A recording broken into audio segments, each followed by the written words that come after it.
ৰাতিপুৱাৰ পৰা ঘৰখনত উগুল থুগুল পৰিৱেশ, এক বৃহৎ আয়োজন। গাত ততেই নাই কাৰোৰে, মনত এক অনাবিল আনন্দ অপ্ৰকাশিত। ৰাতিপুৱা শিৱগোসাঁইৰ আশীৰ্বাদেৰে আৰম্ভ হোৱা এই দিনটোতেই আজিৰ পৰা এবছৰ আগতে আহিছিল আমাৰ ঘৰৰ নতুন সদস্যজন। ঠিকেই ধৰিছে, আমাৰ সপোনৰ প্ৰথমটো জন্মদিন। বহুদিনৰ মূৰত ঘৰখনত 12 মে' 2022 তাৰিখে প্ৰথম ল'ৰা সন্তান আহিছিল। কিমান যে ফূৰ্তি সকলোৰে।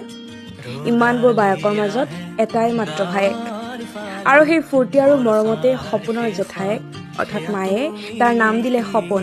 আৰু চাওঁতে চাওঁতে আজি আমাৰ সপোন এবছৰীয়া হ'ল। সকলো প্ৰস্তুতিৰ ম্লান পেলাই অৱশেষত সপোনৰ এবছৰীয়া জন্মৰ কেকটো কাটিয়ে পেলালো। নিজৰ জন্মদিন বুলি সপোনেও কিছু নাছিলে দেই।